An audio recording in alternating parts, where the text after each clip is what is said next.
Por que você faz o que você faz? Por que você trabalha, come, dorme, se relaciona? Isso tem um sentido, isso tem um significado mais profundo. Nós estamos no Setembro Amarelo. É por isso que eu estou aqui com essa rosa, para simbolizar essa busca por um sentido mais profundo para a sua existência. Mês de prevenção ao suicídio e de promoção à vida. A rosa simboliza essas diversas camadas de consciência em cada uma das suas pétalas, com essa sensibilidade, sutileza e beleza, somado aos seus espinhos, constitui justamente esse mundo de dualidade, onde a partir dos nossos problemas, das nossas angústias, ansiedade, nós podemos construir diversas possibilidades e diversos rumos para a nossa existência. Eu estou aqui com vocês hoje para falar sobre o sentido da vida, buscar não só a parte existencial, mas também psicológica, para que você saia desse vídeo com muito mais esperança, equilibrando a força e a estabilidade, percebendo que é necessário, ao contemplar uma rosa, não esquecer dos espinhos. Então, nesse sentido, diversos filósofos, eles pensam esse sentido de várias maneiras. Se a gente for pegar, por exemplo, Platão, ele vai usar o mito da caverna, ou a alegoria da caverna, para poder trazer uma ideia de verdade, de busca pelo conhecimento. Inclusive, eu quero falar com mais profundidade daqui a pouco. Se a gente for pegar o Nietzsche, por exemplo, você vai ter o conceito do super-homem, que é a busca pela autossuperação, pela autorresponsabilidade e principalmente pela criação desse sentido para a existência. Se você for em alguns psicólogos humanistas, se você for trazer um aspecto relacional para esse sentido, muitas pessoas vão responder, por exemplo, que o grande propósito das suas vidas é constituir família, é se casar, é criar esses filhos, é que esses filhos ou filhas tenham condições de serem felizes, né? Trabalhar e buscar relacionamentos voltados para o afeto, para o amor, para todos esses sentimentos. Um outro aspecto, inclusive, de muitas tradições é a busca pela caridade, ou seja, pela contribuição, pelo serviço, você trazer uma melhoria para a comunidade que você vive, que você participa. E, enfim, existem outros pensadores que trazem a ideia do estado de presença, de contemplação, de você valorizar a caminhada da vida. Para a gente começar essa história, assim, já de uma maneira bem bacana, eu gostaria de trazer novamente Platão e o seu mito da caverna. Imagina que nós somos prisioneiros, ó, acorrentados no fundo de uma caverna escura. E olhando para o fundo dessa caverna, você perceba algumas representações de coisas, de pessoas. E essas representações são imagens que são criadas a partir de um reflexo de uma fogueira. Então você imagina como está aqui na tela, você ali acorrentado com as suas angústias, com as suas ansiedades, mas ao mesmo tempo com um senso de controle, de previsibilidade, porque você começa a deduzir ali como é que funcionam essas imagens, cutucar ali o outro prisioneiro, fazer suas apostas, né? Ó, vai chegar, daqui a pouco é aquela imagem ali, quer ver? Eu aposto 100 conto que vai passar aquela imagem. E aí começam as configurações sociais, o trabalho, enfim. No entanto, essas pessoas não percebem que existem os amos da caverna, que são esses senhores e senhoras que, através de uma fogueira, utiliza-se para projetar, assim, as sombras que eles entendem serem mais atraentes para esses prisioneiros, mesmo que assim os mantenha acorrentados nesta escuridão. Só que a grande questão disso tudo é que quando a gente começa a pensar na nossa vida, nas inovações tecnológicas, nos governos, nas configurações políticas, sociais, econômicas, me parece que as pessoas não estão tão interessadas de se desvencilhar das suas próprias questões. As pessoas querem manter o controle, essa previsibilidade. Quando algo sai do previsível, as pessoas ficam ansiosas. Então, tomar consciência de que as coisas que você acredita, as suas verdades, as suas crenças, as suas ideias, provavelmente são ovos de cuco, ou seja, São coisas minimamente bem implantadas na sua mente. Traz uma angústia bem significativa também, né? Porque a gente quer pertencer, a gente quer fazer parte de um grupo, e talvez o nosso grupo é justamente esses prisioneiros que estão aí ainda mais aficionados, mais seduzidos, mais fascinados por essas sombras. E aí, por que Platão fala, o que Platão traz sobre isso? Que em algum momento, algum prisioneiro, ele se angustia o suficiente para poder olhar para os lados, perceber o seu entorno, e aí, quem saiba, ele sai da caverna. Só que quando ele sai da caverna, ele vê as coisas iluminadas pela luz do sol, e não é por acaso que a gente tem a imagem do sol, né, por trás de grandes figuras religiosas. Se você for analisar, por exemplo, pinturas antigas de Jesus, aqui atrás da sua cabeça, representando, quem saiba, o chakra coronário ou chakra frontal, que representa esse contato espiritual, né, mais profundo, você tem a imagem de um sol, uma iluminação aqui. Então tudo isso mostra uma dimensão, né? Se a gente for pensar em Horus e em várias outras traduções, seja do Antigo Egito, da Grécia, você vai ver essa ideia do sol como algo que traz uma luz, e essa luz, uma verdade. Só que a grande questão, como você pode perceber aqui na imagem, quando esse prisioneiro ele entra em contato com essa sabedoria superior, ele fica momentaneamente cego, machuca os olhos. E aí essa pessoa tem algumas opções. As principais são, ou ela se adapta, e ela se dedica àquilo ali, mesmo com alto grau de desconforto, ela fica ali. E uma outra opção é ela voltar para dentro da caverna, né? E aí voltar ao mundo da previsibilidade, do controle, aquilo que ela já conhece. Inclusive, um dos grandes medos do ser humano é o medo do desconhecido. E como a gente se conhece muito pouco, a gente costuma ter medo, de nós mesmos. Mas essas pessoas que se adaptam, que contemplam uma realidade superior, uma realidade do mundo das ideias, né, do mundo sutil, quando ela volta, ela também tem uma dificuldade de adaptação com esse mundo da matéria, da densidade.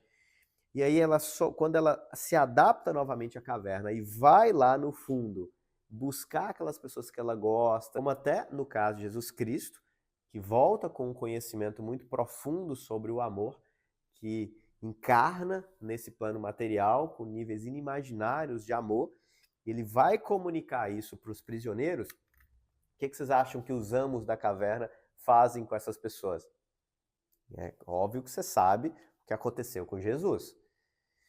Quem saiba, isso significa que quando você volta com a percepção, com o nível de amor mais sublime, as pessoas não suportem isso, porque isso implica na diminuição dos apegos dos prisioneiros.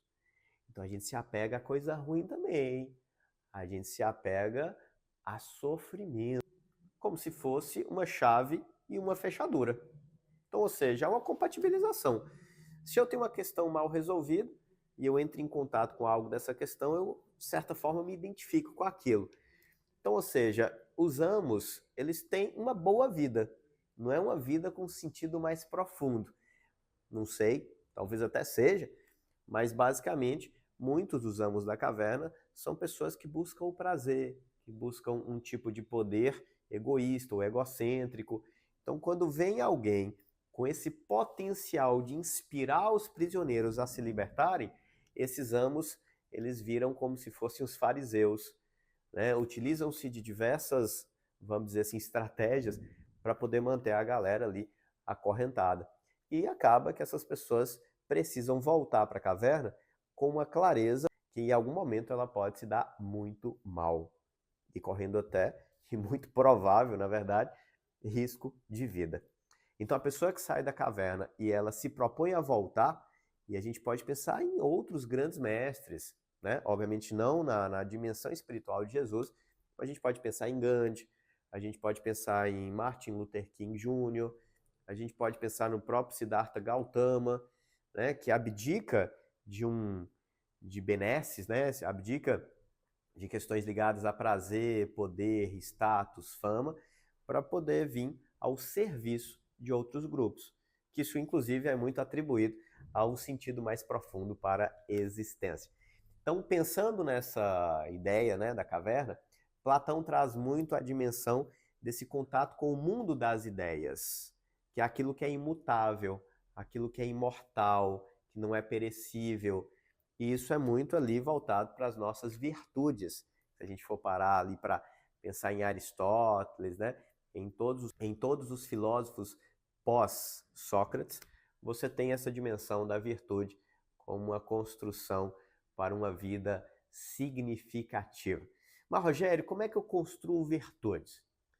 Tá, é uma pergunta muito boa e que eu quero aqui, ó, não é a proposta desse encontro nosso, mas eu quero que você veja aqui na tela essa pirâmide e que na base dessa pirâmide você tem a dualidade.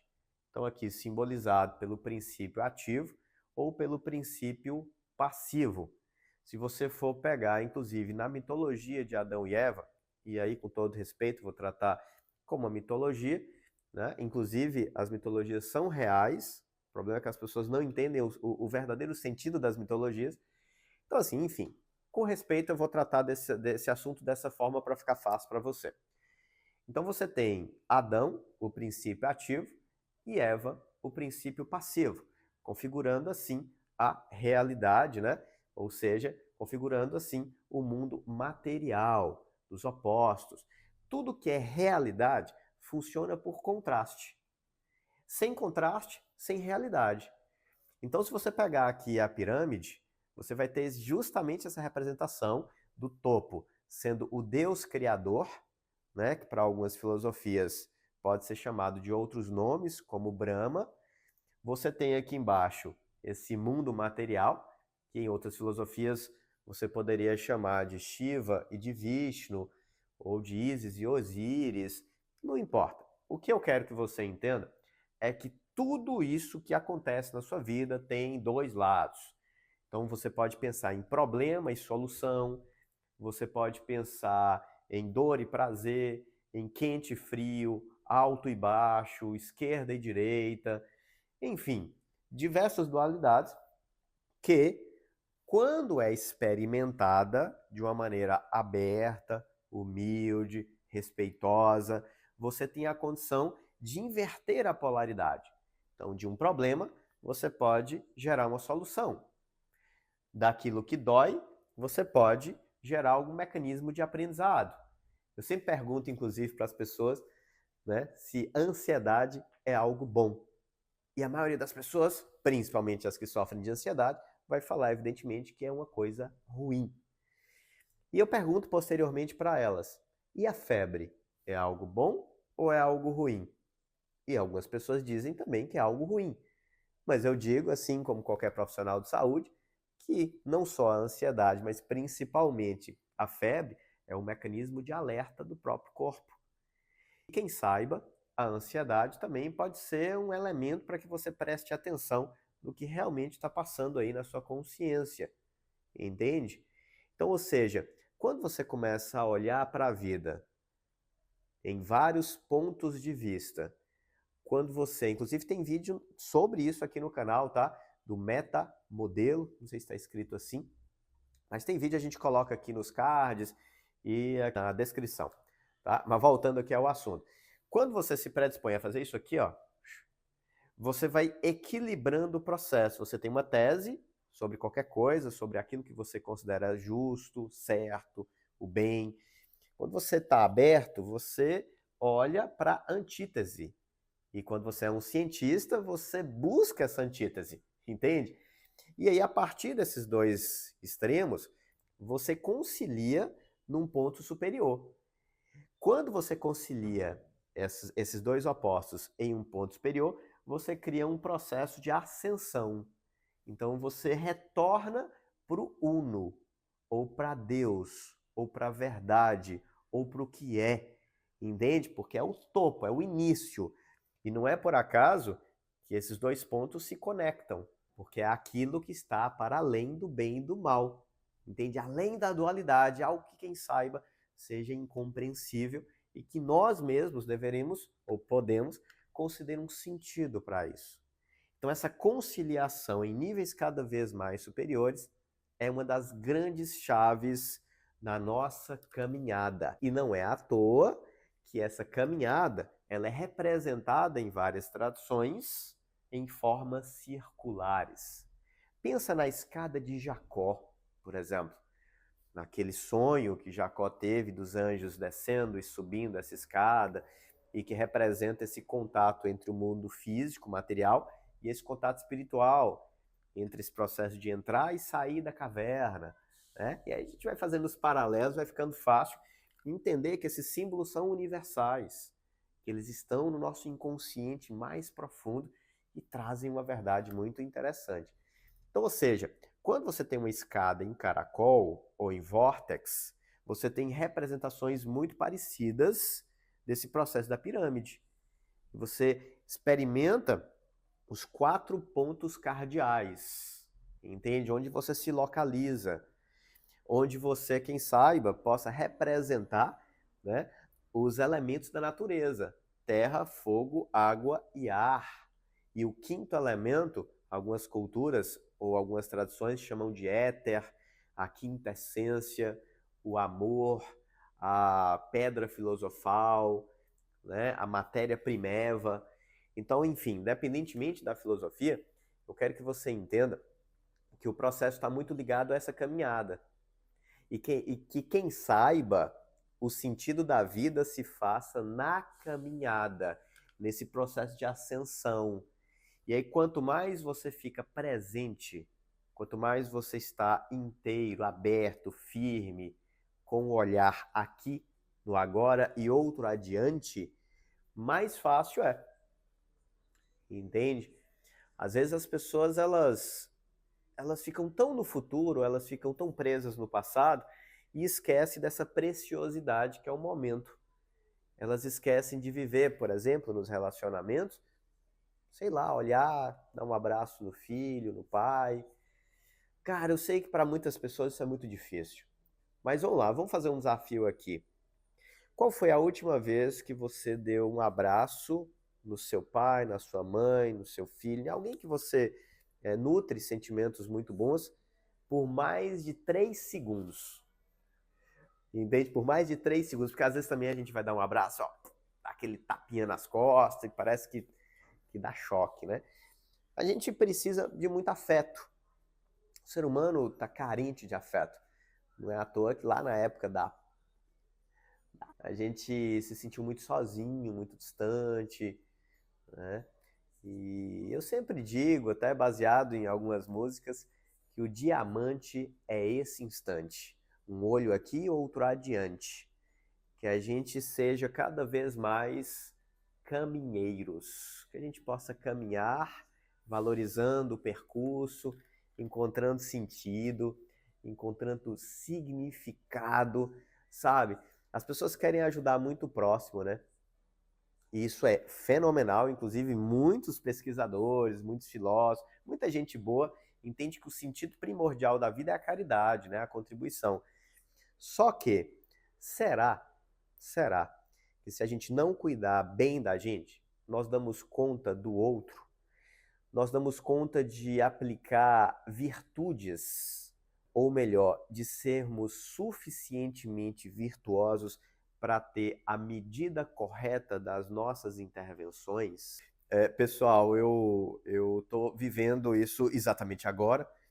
Confesso para vocês que 2 coisas dificultam eu entrar em contato com o presente. De várias coisas, né? Mas 2 principalmente. Barulho de foguete e barulho de carro de som. Cara, é desafiador. E eu tô gravando isso aqui para vocês e, cara, estão inaugurando alguma coisa, tá acontecendo alguma coisa, ó, de novo, ó, ó. E aí eu saio do estado de presença. Mas eu também tô na caminhada, porque eu sou caminhante, e a gente vai buscando entender, né? Então, assim, pessoal, enfim, a ideia é a gente estar nesse vórtex para, a partir desses contrastes da dualidade, desse quente e frio, dessa esquerda e direita, a gente pode até fazer paralelos com a política, tá? Às vezes a gente oscila muito por um lado e o outro lado ou fica mais e mais intenso, ou em algum momento fica muito reprimido, mas quando ativa o processo, O negócio não fica muito fácil, não. Então, assim, para poder reforçar isso, eu gostaria de trazer novamente Nietzsche. Nietzsche, ele fala sobre o eterno retorno. E imagina aqui, para ficar fácil, se você encontrasse com uma entidade espiritual e essa entidade virasse para você e perguntasse: se você repetisse a sua vida em todos os níveis, em todos os pontos, cada momento, cada instante, repetida inúmeras vezes pela eternidade, isso seria o céu ou seria o inferno? Isso seria maravilhoso ou seria aterrorizante? Inclusive, muitas outras tradições, porque o Nietzsche, obviamente, bebe de outras filosofias muito mais antigas. Você tem a figura do Ouroboros, como você pode observar aqui, que é essa cobra comendo o próprio rabo. Isso, inclusive, também tem outras reverberações no budismo e algumas filosofias orientais, que simboliza os diversos ciclos e os diversos ritmos da natureza. Por exemplo, nós estamos, de acordo com algumas linhas esotéricas, na era de Aquários, que vem depois da era de Peixes. A gente está entrando em outro ciclo planetário, tá? Independentemente do que você pensa sobre isso, isso significa diversas etapas, né? Diversos momentos a nível mais amplo da nossa realidade.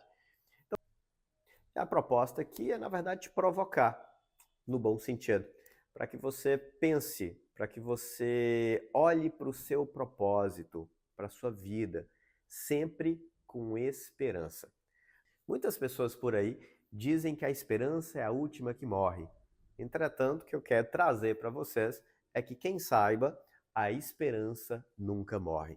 Pois a esperança é o que te dá sustentação nesse mundo da dualidade para que nós possamos retornar ao uno, ao todo, ao amor, a esse sentido espiritual mais profundo. Isso, obviamente, é trazido em diversas filosofias, tá? Inclusive na mitologia grega, inclusive no mito de Sísifo, que eu vou te dizer que eu não vou trabalhar isso aqui, porque esse vídeo é para ser curto, e que, na verdade, eu estou querendo, com esse conteúdo, te convidar a um aprofundamento, né, para que a gente consiga depurar esse sentido da existência. Lembra que eu falei lá no início dessa apresentação, e para você guardar a palavra evolui, que a vida tem relação com a evolução?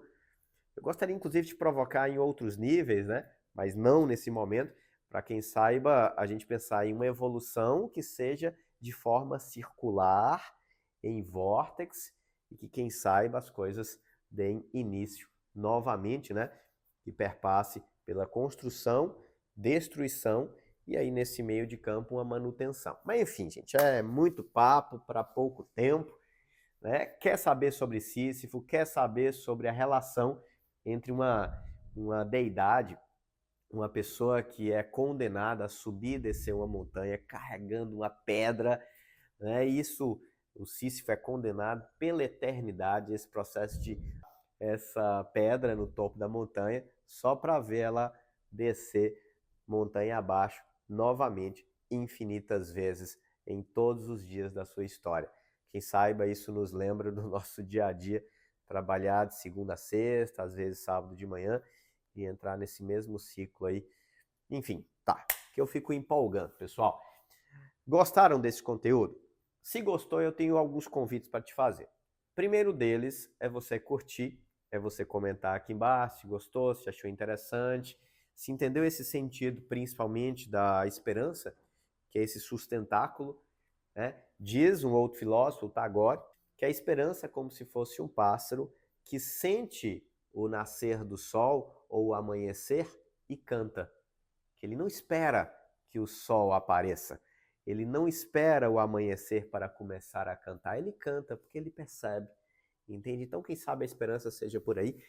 Mas eu quero aprofundar muito sobre esperança e eu quero te convidar para o nosso encontro aqui ao vivo nesse canal, tá? E aí é só você entrar no link aqui abaixo para que você garanta a sua participação, para que a nossa equipe te lembre que nessa quarta-feira, agora, nós teremos esse encontro sobre o sentido da vida. Então eu vou trazer o que eu trouxe aqui num nível ainda mais profundo, fazendo mais interlocuções, com imagem, de uma forma assim, ó, sensacional. E aí, você se prepara para isso e lembra de se inscrever no canal, que isso é importante, tá? E de ativar o sininho, para que o nosso conteúdo seja cada vez mais apresentado aí para você. E lembrando, para participar, clica aqui abaixo. Ao clicar, você vai ser redirecionado para uma página que você consegue se cadastrar, colocando seu e-mail, seu nome, seu WhatsApp, porque aí você vai ser redirecionado para um grupo do WhatsApp, para que a gente lembre você de tudo, para que a gente coloque lá algum material adicional, tá? Vai valer muito a pena. Principalmente porque nós estamos no mês de setembro dedicado a essa prevenção do suicídio, tá? E de promoção à vida, beleza? A gente já tem feito isso gratuitamente, presencial aqui na cidade de Salinas, e a gente espera que você que está em outras cidades também tenha essa oportunidade. Beleza? Vamos junto? Ó, um grande abraço e fiquem com Deus.